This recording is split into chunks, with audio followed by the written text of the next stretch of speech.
আসসালামু আলাইকুম। Natural concept page থেকে সজীব আহমেদ। আজকে আপনাদের সাথে আমাদের একজন গ্রাহকের রিভিউ শেয়ার করব। তো আমাদের একজন গ্রাহক রাসেল আহমেদ ওনার ওয়াইফের জন্য আমাদের থেকে একটি ঔষধ নিয়েছিলেন 2025 সালের জুন মাসে। তো ঔষধ সেবন করে গর্ভধারণ করে ওনার প্রেগন্যান্সি এখন বর্তমানে 6 মাস চলছে। তো উনি আমাদেরকে জানিয়েছেন যে কেমন আছেন? আপনাদের পেজটা কিভাবে যেন হারিয়ে ফেলেছিলাম।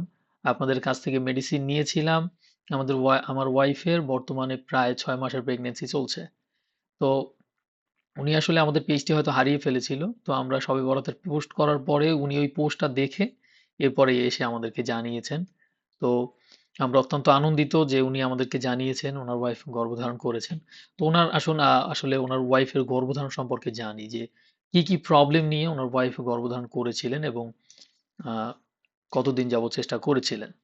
তো উনি প্রথমত আমাদেরকে জানিয়েছেন যে উনার ওয়াইফের প্রবলেম সেটা হলো অনিয়মিত পিরিয়ডের প্রবলেম। এই যে উনি আমাদেরকে জানায় যে আমার ওয়াইফের সমস্যা হচ্ছে পিরিয়ড নিয়মিত হয় না। এরপরে উনি আমাদেরকে জানিয়েছেন যে অনেকবার ডক্টর দেখিয়েছেন এবং অনেক ঔষধ খেয়েছেন কিন্তু যতদিন ঔষধ সেবন করেছেন পিরিয়ড নিয়মিত ছিল। এরপরে যখন ঔষধ বন্ধ করে দেয় আবার পিরিয়ড ইরেগুলার হয়ে যায়। তো এরপর উনি আমাদেরকে জানায় যে প্রায় ৬ বছর বিয়ের বয়স প্রায় ৩ বছর যাবত এই যে প্রায় ৩ বছর যাবত উনার ওয়াইফ চেষ্টা করেছেন গর্ভধারণের জন্য। এরপরে গাইনি ডক্টর দেখিয়েছেন, চিকিৎসা নিয়েছেন, আসলে কনসিভ করেনি। তো সব ধরনের চেস্ট করিয়েছিল। ডক্টর সব ধরনের রিপোর্ট মোটামুটি ভালো বলেছিলেন কিন্তু একটু সিস্টের প্রবলেম ছিল। এই যে উনি লিখেছেন যে আমার সিস্টের প্রবলেম ছিল।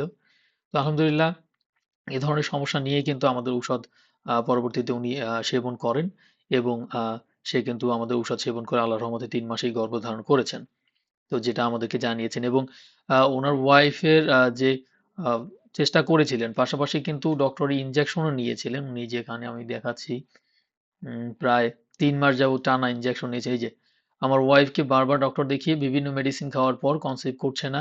গত ৩ মাস যাবত ইনজেকশন নিয়েছিল। মানে ৩ মাস যাবত ইনজেকশন নিয়েছিল। যে ইনজেকশন হচ্ছে ডিম্বাণু বড় করার জন্য বা ফার্টিলাইজেশন এর জন্য। তো এই ধরনের ইনজেকশন উনি ৩ মাস নিয়েছিলেন। প্রতি মাসে ৩ টা করে। তো তারপরেও আসলে পিরিয়ড হয়ে গিয়েছে, কনসিভ হয়নি। তো আল্লাহ তাআলা আসলে আমাদের ঔষধের মাধ্যমে উনাকে রহমত দান করেছেন এবং উনার ওয়াইফের প্রেগন্যান্সি প্রায় ৬ মাস। তো আলহামদুলিল্লাহ যারা এখন পর্যন্ত অনিয়মিত পিরিয়ড নিয়ে ভুগছেন এবং যাদের ক্ষেত্রে সিস্টের প্রবলেম আছে, যাদের পিসিওএস এ ধরনের প্রবলেমের কারণে ডিম্বাণু বড় হয় না, হ্যাঁ? বা পিসিওডি এ ধরনের প্রবলেম যাদের আছে, অবশ্যই আমাদের ন্যাচারাল কনসিভ এর উপর একবার আস্থা রেখে দেখুন এবং চেষ্টা করুন। বাকিটা আল্লাহ ভরসা, হ্যাঁ? তো ভালো থাকবেন সবাই। ধন্যবাদ সবাইকে। আসসালামু আলাইকুম।